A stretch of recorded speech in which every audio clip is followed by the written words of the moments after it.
사울이 주의 제자들에 대하여 여전히 위협과 살기가 등등하여 대제사장에게 가서 다메섹 여러 회당에 가져갈 공문을 청하니 이는 만일 그 도를 따르는 사람을 만나면 남녀를 막론하고 결박하여 예루살렘으로 잡아오려 함이라.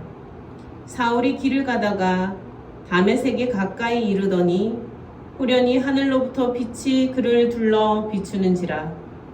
땅에 엎드러져 들음에 소리가 있어 이르시되 사울아 사울아 내가 어찌하여 나를 박해하느냐 하시거늘 대답하되 주여 누구시니까 이르시되 나는 내가 박해하는 예수라.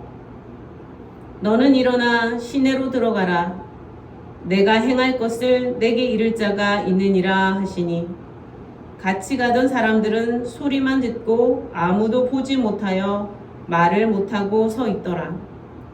사울이 땅에서 일어나 눈은 떴으나 아무것도 보지 못하고 사람의 손에 끌려 다메섹으로 들어가서 사흘 동안 보지 못하고 먹지도 마시지도 아니하니라.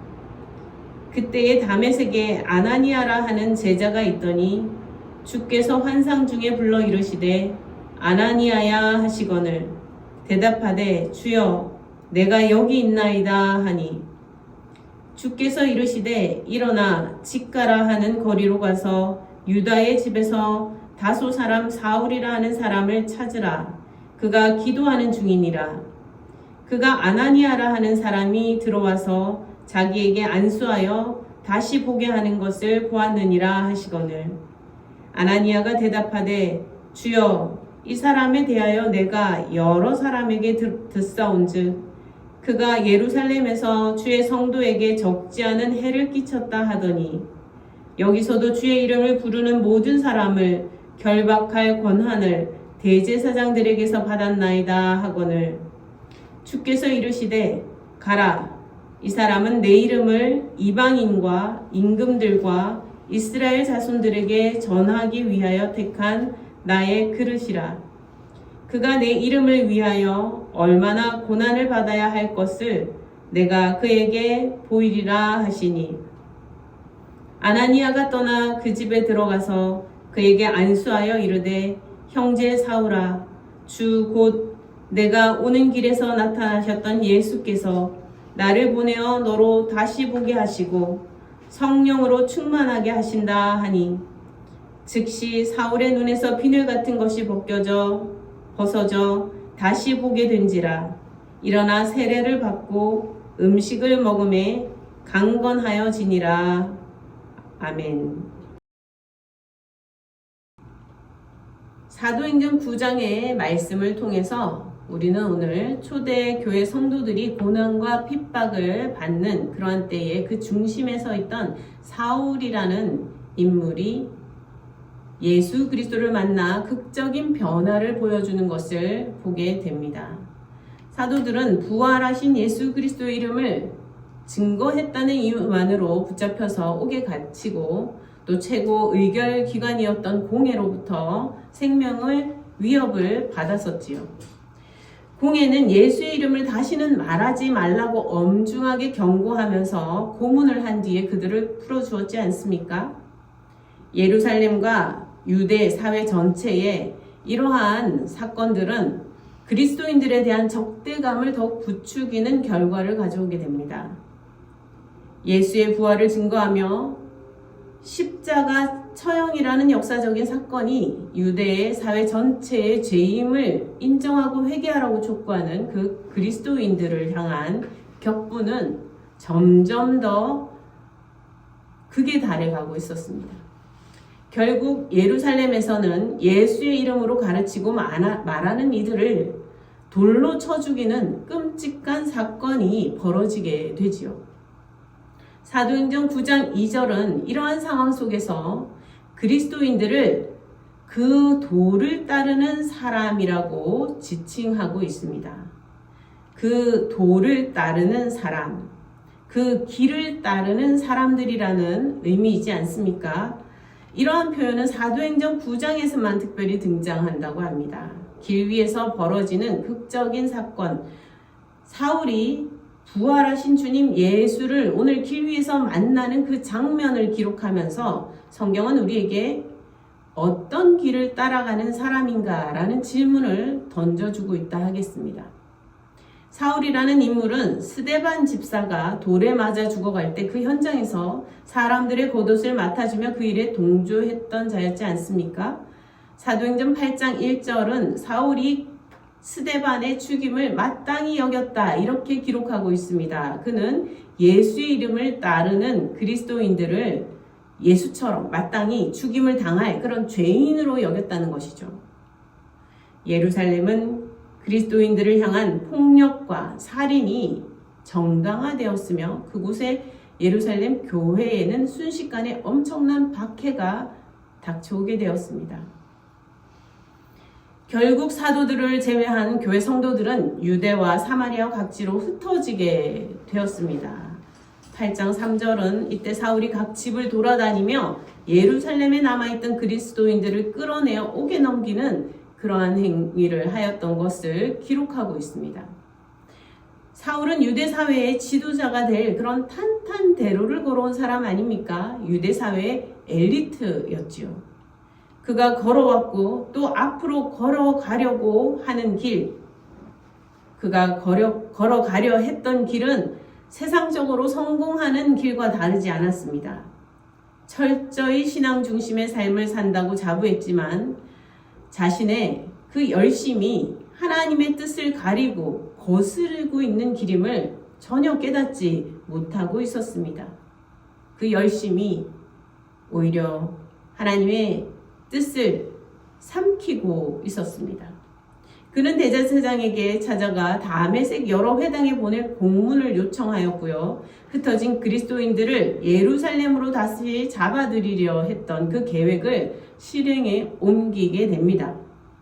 오늘 본문 사도행전 9장 1절은 사울의 이러한 모습을 자세히 묘사해주고 있습니다. 사울은 주의 제자들에 대하여 여전히 위협과 살기가 등등하여 라고 기록하고 있습니다. 이는 당시 그리스도인들을 향한 그의 극심한 폭력성과 잔인함을 보여주고 있다 하겠습니다. 그는 자신의 힘을 무고한 이들에게 마구 휘두르는 그런 폭력성과 잔인함, 그런 것을 행사하는 것이 당연하게 여겼다는 것입니다. 그 힘은 단순히 위협을 넘어서 죽음의 그림자 살기마저 보여줄 정도였다라고 지금 기록해주고 있습니다. 스스로도 모르는 사이에 사울은 상대방 앞에서 자신을 지나치게 마치 신격화하는 듯한 행동을 보이고 있습니다. 자신의 의로움을 하나님의 의로우심과 동일시하는 지금 상황인 것이죠. 하나님의 의로우심이 자신의 의로움이 지금 되어서 동일시되므로 지금 위험한 행동까지 하려는 것입니다. 자신이 하나님이 되어 있는 것처럼. 하나님의 아들이라 칭해지던 예수를 신성 모독죄로 몰아 죽였지 않습니까? 그런데 정작 자기 자신은 지나치게 스스로를 의롭게 여김으로써 하나님의 거룩하심과 신성을 모독하고 있다는 사실을 깨닫지 못했던 것 같습니다. 그러한 그릇된 확신은 사람을 제 입맛대로 판단하고 죽이려 하는 끔찍한 그러한 결과를 가져오고 있습니다. 사울은 이러한 유대 지도자들의 잘못된 길을 더욱 열심히 앞장서서 달려가고 있었던 것이죠. 그리스도인들을 잡아 가두고 예수의 이름이 더 이상 언급되지 않도록 하는 것이야말로 똑똑한 선택이고 또 하나님을 영화롭게 하는 유대 지도층의 그런 당연한 행동이라고 착각했던 것입니다. 스스로를 의롭고 지혜롭다 여기는 그런 착각에 깊이 빠져 있었습니다. 사울이 다메섹으로 달려가던 그 길은 그리스도인들을 붙잡아 죽임으로써 예수의 이름을 이 세상에서 완전히 사라지게 하는 것이 하나님을 위한 길이라고 굳게 믿었던 것이죠. 바로 그 길 위에서 사울은 부활하신 주님 예수님을 극적으로 만나게 됩니다. 다메섹 가까이 이르렀을 때에 갑자기 하늘로부터 너무나 밝은 빛이 그를 향해 강렬하게 비추이게 됩니다. 우리는 빛 없이는 사실 살아갈 수도 없지 않습니까? 아니, 무엇을 제대로 볼 수도 없지요. 빛이 없으면 아무것도 볼 수 없습니다. 그러나 상상할 수도 없을 정도의 강렬한 빛이 갑자기 우리 눈앞에 펼쳐진다면 무슨 일이 벌어지겠습니까? 오히려 우리의 시력은 마비되어 버리겠죠. 우리가 빛이 있기 때문에 볼 수 있는데도 불구하고 너무나 강렬한 빛이 우리 눈앞에 펼쳐지면 우리는 반대로 아무것도 볼 수 없게 되는 것입니다. 사울은 그 길을 가다 이런 빛을 만나게 되었습니다.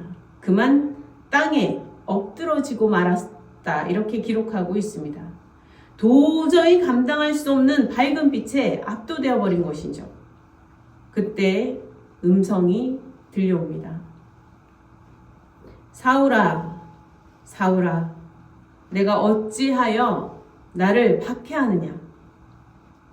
사울은 도대체 누구의 목소리인지 알 수 없었습니다. 빛으로 나타나 자신의 이름을 부르며 말을 걸어오는 그분이 누구인지 전혀 짐작할 수조차 없었습니다. 주여, 누구시니까? 그러자 부활하신 주님께서 분명하게 대답하셨습니다. 나는 내가 박해하는 예수라. 사울에게 예수는 십자가에 못 박혀 죽은 한낱 죄인에 불과했습니다. 이제는 죽어 무덤에 묻힌 모든 것이 비참하게 끝나버린 존재, 아니 죽어서까지 유대 이 사회를 위태롭게 하고 많은 사람들을 동요시키는 그 이름만 등장하면 많은 사람들이 동요되는, 그래서 하루라도 빨리 잊혀져야 할 이름에 불과했던 것입니다.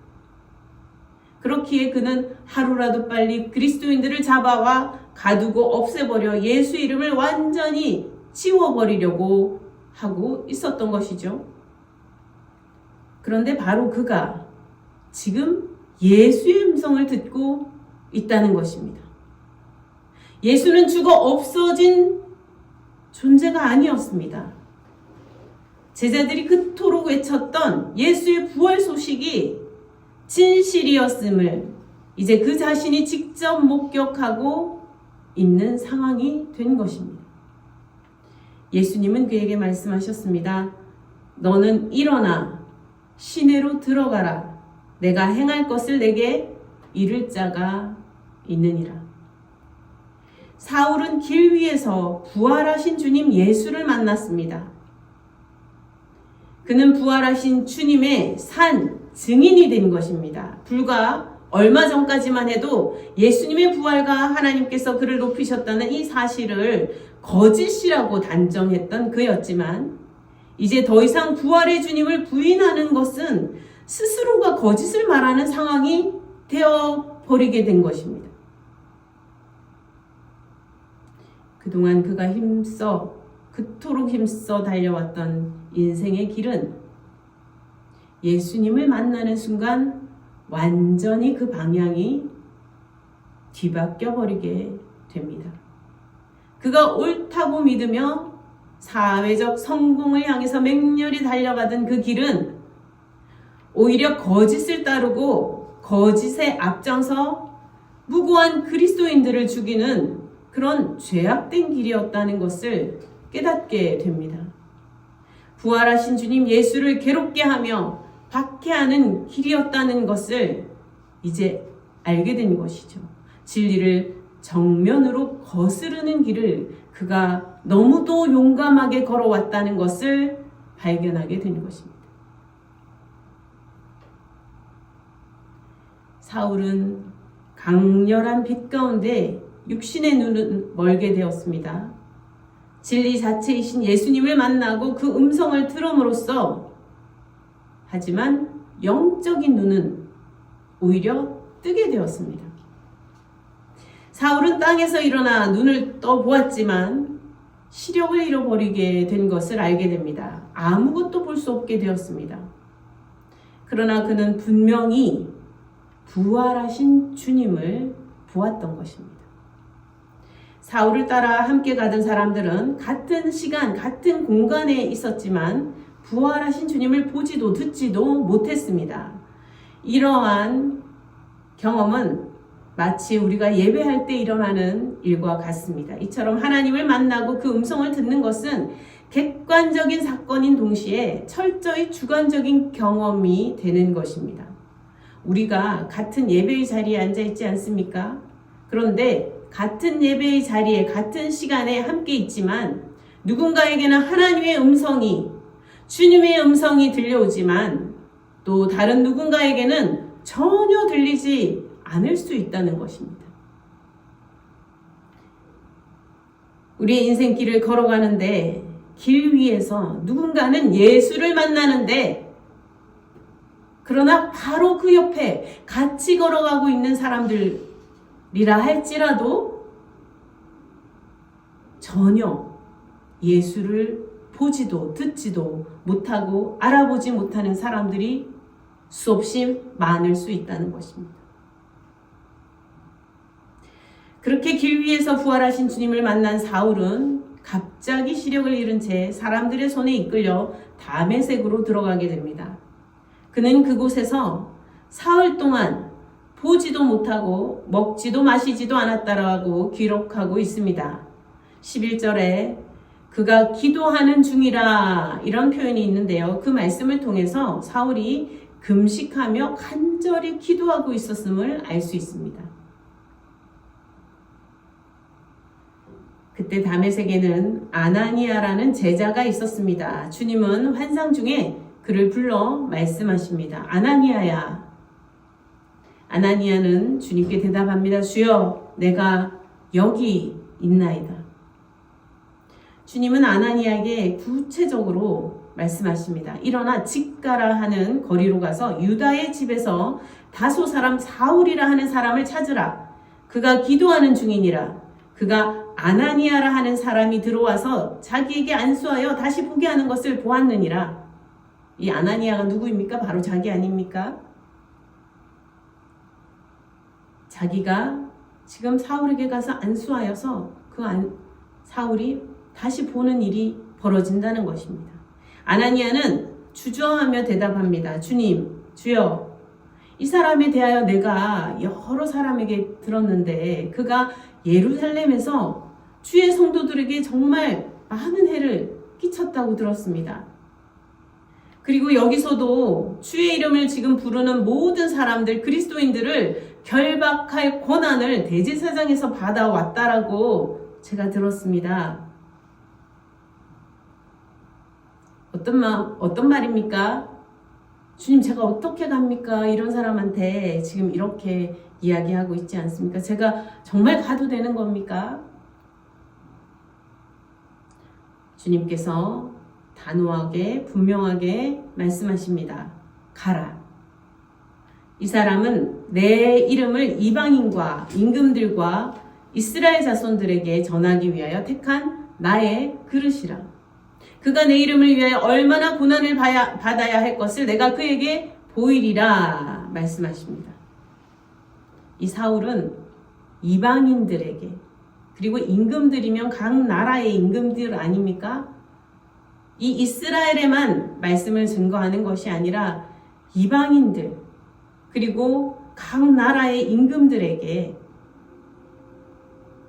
이스라엘 자손들에게 복음을 전하기 위해, 예수의 이름을 전하기 위하여 택한 주님의 그릇이라고 말씀하고 있습니다. 아나니아는 주님의 말씀에 순종합니다. 사울을 찾아가 그에게 안수합니다. 그리고 예수께서 하신 말씀을 전합니다. 형제 사울아, 주 곧 내가 오는 길에서 나타나셨던 예수께서 나를 보내셨다. 너로 다시 그래서 보게 하시고 성령으로 충만하게 하신다 하셨다. 라고 전합니다. 그럴 때에 놀랍게도 사울의 눈에서 비늘 같은 것이 벗겨지면서 사울의 눈이 다시 보게 되는 놀라운 역사가 일어나게 됩니다. 사울은 일어나 예수의 이름으로 세례를 받았다 기록하고 있습니다. 그리고 금식을 이제 마치고 음식을 먹었습니다. 강건하여졌다 이렇게 기록하고 있습니다. 아나니아는 이전에는 자신과 수많은 그리스도인들을 핍박하러 왔던 이 지금 원수 같은 사울을, 원수 아닙니까? 자기를 죽이러 오는 그런 원수가 되는 사람이죠. 적수죠. 그런데 이 사울을 보니까 형제 사울아 이렇게 부르고 있지 않습니까? 이제 형제로 받아들이게 된 것입니다. 왜 형제가 되었습니까? 그리스도 안에서 그들은 이제 한 형제가 된 것입니다. 예수 안에서 이제 한 형제가 된 것입니다. 이전에는 전혀 다른 길, 서로 반대의 길을 걸어가던 그들이었지만 이제는 예수 그리스도의 말씀을 따라 함께 걸어가는 한 형제가 되었다는 것입니다. 서로 힘이 되어줄 진정한 한 가족이 되었다라고 기록하고 있는 것입니다. 사울도 이제 그 도를 따르는 사람, 예수의 이름을 증언하는 길을 걷는 그리스도인이 된 것입니다. 사울의 걸어가는 길이 달라진 것입니다. 인생길에서 예수를 만나고 그리스도인이 되는 것은 부활하신 주님, 예수의 이름을 증언하는 길을 걷는 것입니다. 사랑하는 성도 여러분, 사울이 길 위에서 부활하신 예수 그리스도를 만남으로써 그 길의 방향이 완전히 뒤바뀐 것을 기억하시기 바랍니다. 예수를 박해하는 길에서 생명의 주님, 부활의 주님이신 예수를 증거하는 길로 주님을 만났기에 주님을 증거하지 않을 수 없는 그러한 완전히 다른 길로 걸어가게 되었다는 것입니다. 오늘 우리는 어떠한 길로 걷고 있습니까? 길 위에서 갈팡질팡 하고 있지는 않습니까? 예수님을 만나 예수님을 따라 이전과 다른 길을 걷고 있습니까? 부활하신 주님을 만나는 은혜가 우리의 삶의 방향을 완전히 바꾸는 놀라운 그러한 역사가 저와 여러분의 삶 가운데 충만히 임하시기를 간절히 바랍니다. 함께 기도하시겠습니다. 하나님 아버지,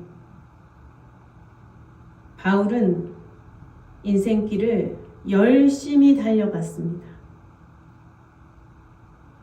길 위에서 확신을 가지고 힘써 달려갔습니다.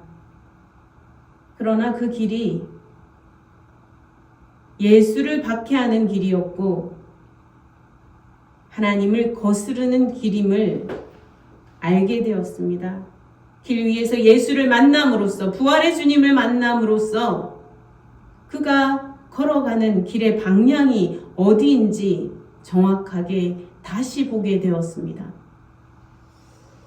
주님, 우리의 인생길을 걸어가면서 우리가 어디를 향하여 걸어가고 있는지 정확하게 볼 수 있게 하옵소서. 예수 그리스도를 만남으로써 우리가 걸어가고 있는 길이 어디쯤인지 알게 하시고 올바른 길로 늘 돌이킬 수 있도록 주님 인도하여 주옵소서. 때때로 우리가 내딛는 발걸음이, 힘써 내딛는 발걸음이 하나님을 거스르는 발걸음이 될 때가 있습니다. 주님, 길 위에서 이 사울처럼 부활하신 주님을 만나게 인도하여 주셔서 우리의 걸음걸음마다 오직 주님을 증언하며 주님의 뒤를 쫓는 길을 걷게 하여 주시옵소서. 주님께 모든 것을 우리 인생길을 맡기며 예수 그리스도 이름으로 기도드립니다. 아멘.